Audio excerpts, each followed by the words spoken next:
أعوذ بالله من الشيطان الرجيم. بسم الله الرحمن الرحيم.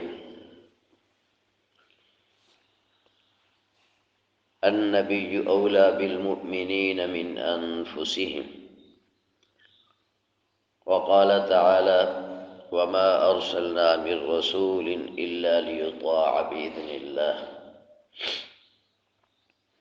صدق الله العظيم. درود الشريف پڑھیں۔ اللهم صل على سيدنا محمد وعلى آل سيدنا محمد وبارك وسلم۔ گزشتہ درس میں عرض کیا تھا کہ اللہ کے رسول صلی اللہ علیہ وسلم کو آپ سے کتنی محبت ہے۔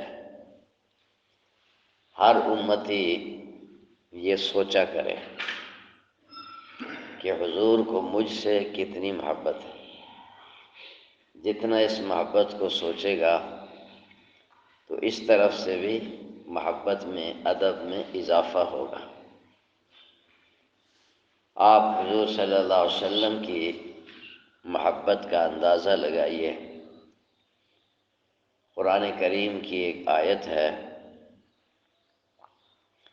ان تعذبهم فإنهم عبادك وإن تغفر لهم فإنك أنت العزيز الحكيم۔ حضرت عیسیٰ علیہ السلام جب میدان حشر میں اللہ تعالیٰ کے سامنے حاضر ہوں گے، اللہ تعالیٰ پوچھیں گے کہ أأنت قلت للناس اتخذوني وأمي إلهين من دون الله، کہ آپ نے لوگوں کو کہا تھا کہ مجھے اور میری والدہ کو خدا سمجھ لو۔ تو عیسیٰ علیہ السلام اپنی برات پیش کریں گے کہ اللہ تو اس سے پاک ہے کہ میں آپ کے بارے میں ایسی بات کہوں۔ جب تک میں ان میں زندہ رہا تو توحید کا درس ان کو دیتا رہا، اور جب آپ نے مجھے دنیا سے اٹھا لیا تو پھر آپ ہی ان کے نگران تھے۔ ان تعذبهم فإنهم عبادك، اگر آپ ان کو عذاب دیں تو یہ آپ کے بندے ہیں۔ وَإِن تَغْفِرْ لَهُمْ فَإِنَّكَ أَنْتَ الْعَزِيزُ الْحَكِيمُ، اور اگر آپ معاف فرما دیں تو آپ غالب ہیں، حکمت والے ہیں، رب ہیں، معاف کر سکتے ہیں۔ حدیث پاک میں ہے کہ حضور انور صلی اللہ علیہ وسلم نے تہجد کی نماز میں ایک دفعہ یہ اس آیت پر جب پہنچے تو پوری رات روتے رہے اور اسی آیت کو بار بار پڑھتے رہے۔ ان تعذبهم فإنهم عبادك، یہ آپ کا رونا کس لیے تھا؟ صبح آپ نے روتے روتے کر دی۔ حضرت جبرائیل امین نے اللہ رب العزت کی طرف سے حضور صلی اللہ علیہ وسلم کو تسلی دی کہ محبوبہ، ہم آپ کو آپ کی امت کے بارے میں خوش کریں گے۔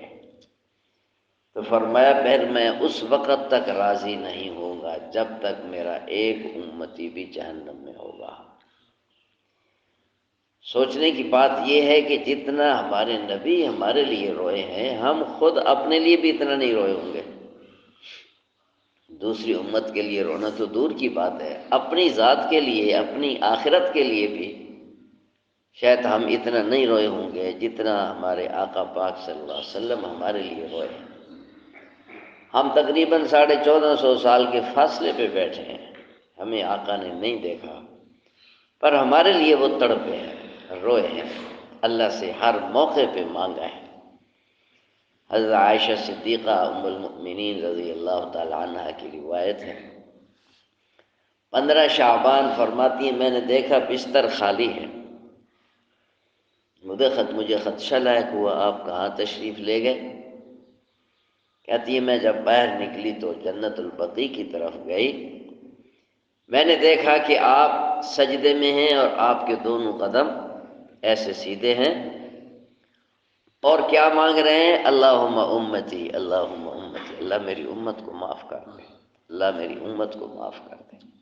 ہم تو آدھی رات کو اپنے لیے بھی نہیں اٹھ سکتے، ہم تو رات کو اٹھ کر اپنے لیے نہیں رو سکتے، 2 رکعت نہیں پڑھ سکتے۔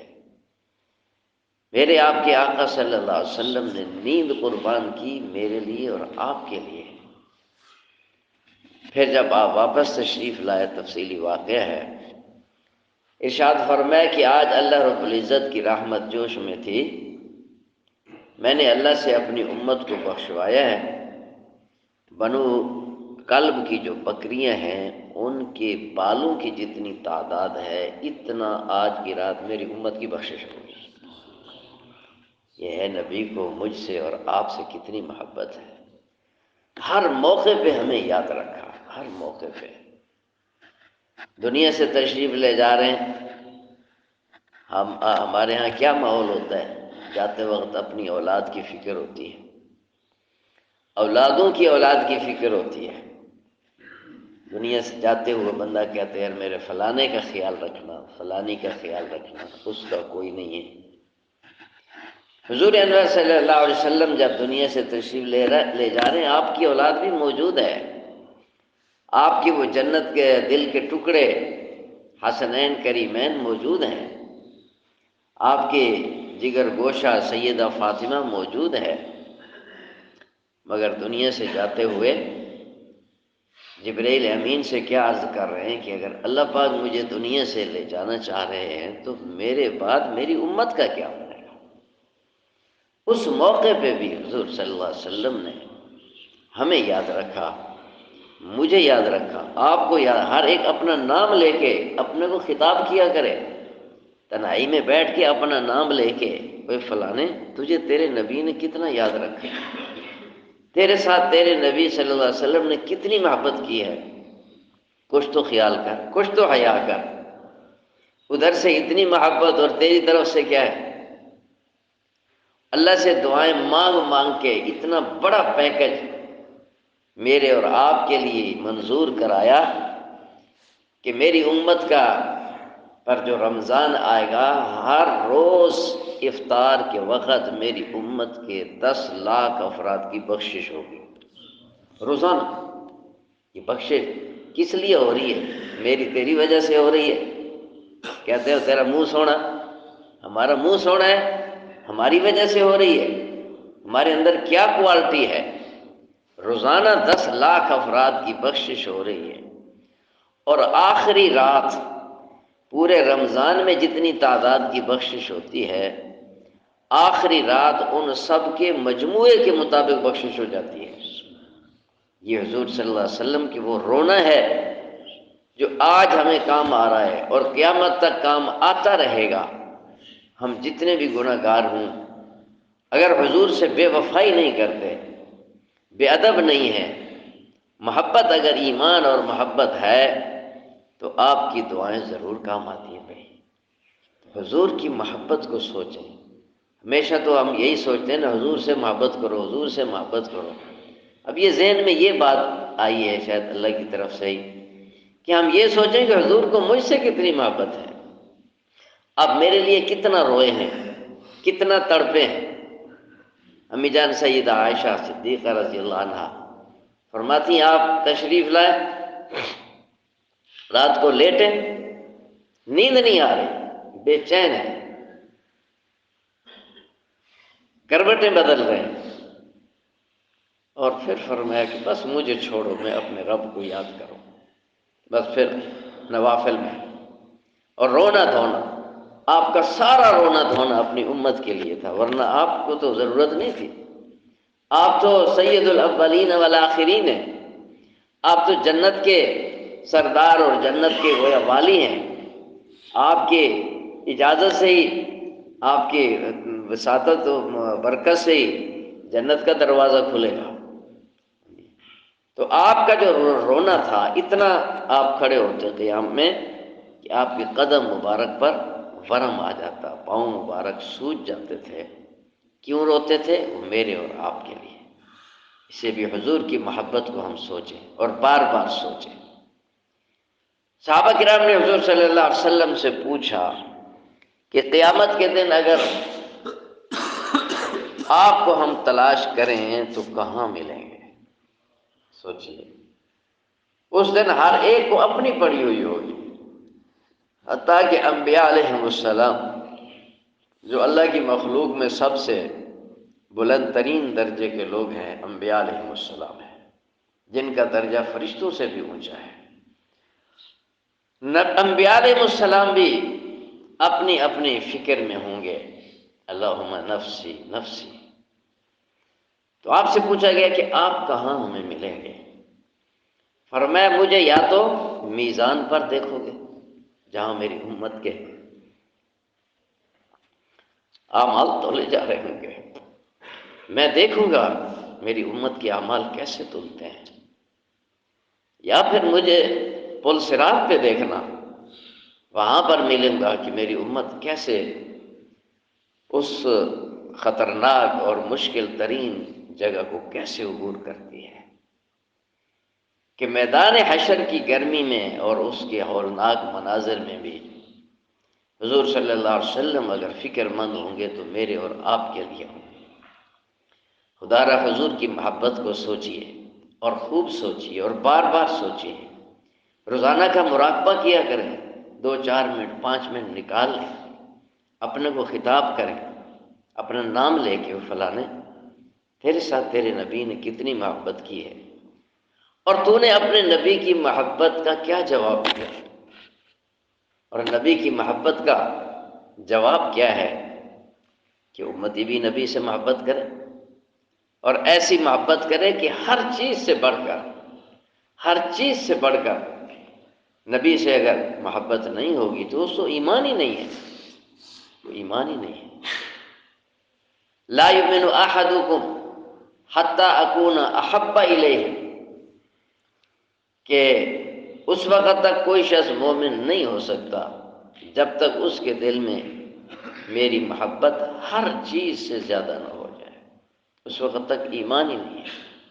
قرآن کا فیصلہ بھی یہی، حدیث پاک کا فیصلہ بھی یہی، اور یہ بھی سوچنا چاہیے اگر آج میری حضور صلی اللہ علیہ وسلم سے ملاقات ہو جائے، میں آپ سے کیسے ملوں گا، آپ کو میں کیسے بتاؤں گا کہ مجھے آپ سے محبت ہے، اور میرے پاس آپ کی محبت کو پیش کرنے کے لیے، آپ کے سامنے محبت پیش کرنے کے لیے میرے پاس کیا چیز ہے؟ ایک دوسرے کو ہم ملتے ہیں نا کہ مجھے آپ سے بہت محبت ہے، بھی اس محبت کی دلیل کیا ہے؟ ہمیں اگر حضور سے محبت ہے تو اس محبت کی دلیل کیا ہے؟ یہ ایک سوال ہے، اس کو سوچئے گا کہ آج اگر میری ملاقات ہو جائے تو میں کس انداز سے ملوں گا، کیا کہوں گا، کیا بات کروں گا، اور میں کیسے کہوں گا یا آقا مجھے آپ سے محبت ہے، اور محبت کی میرے پاس کیا چیز ہے؟ حضور انور صلی اللہ علیہ وسلم ایک صحابی نے پوچھا یا رسول اللہ قیامت کب آئے گی؟ صحابہ کرام نے تو یہ کام کر کے دکھا دیا، یا رسول اللہ قیامت کب آئے گی؟ تو فرمایا کہ تو نے قیامت کے لیے کیا تیار کر رکھا ہے؟ تو عرض کیا یا رسول اللہ میں نے کوئی بہت زیادہ اعمال تو تیار نہیں کر رکھے، قیامت کے لیے کوئی بہت سارے اعمال میرے پاس نہیں ہیں، البتہ اتنی بات ہے کہ آپ کی محبت میرے دل میں ہر چیز سے بڑھ کر ہے، آپ کی محبت ہر چیز سے بڑھ کر ہے۔ اور صحابہ کرام علیہ رضوان وہ بڑے دل اور زبان کے صاف لوگ ہوتے تھے، ایسا نہیں ہوتا دل میں کچھ ہو اور زبان میں کچھ ہو، ایسا نہیں۔ یہ جب زمانے کفر میں تھے تب بھی ان کے یہ اوصاف تھے، اہل مکہ کے یہ اوصاف تھے کہ زمانے کفر میں بھی زبان اور دل ان کے برابر ہوتے تھے، اور زمانہ اسلام میں تو اس صفت میں اور نکھار آ گیا۔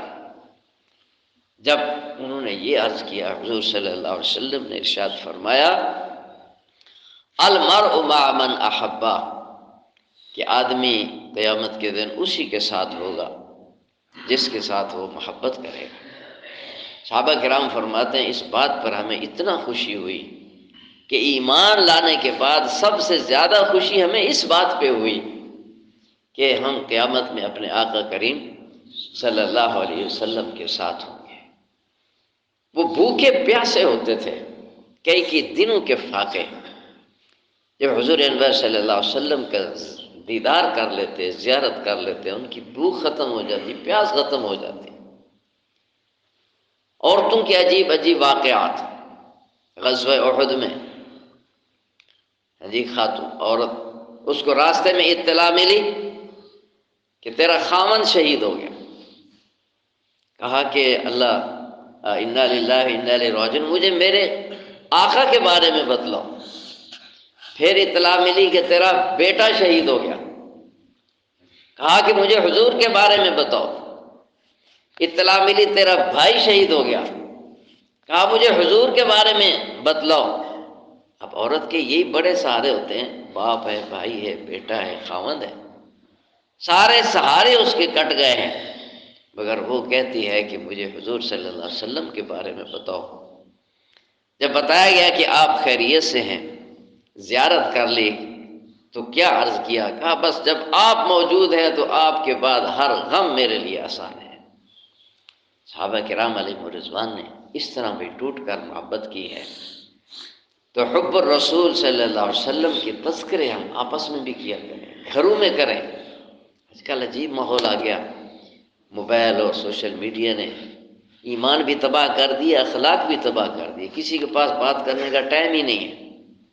تو گھروں میں حب الرسول کے تذکرے کیجئے، اپنے آپ کو مخاطب کیجئے کہ حضور کی محبت ہی ایمان کا جزو اعظم اور نجات کا ذریعہ ہے. اس محبت میں تھوڑی سی کمی بھی آ گئی تب بھی بخشش نہیں ہے، ایمان نہیں ہے. اللہ رب العزت سب کی حفاظت فرمائے. سنت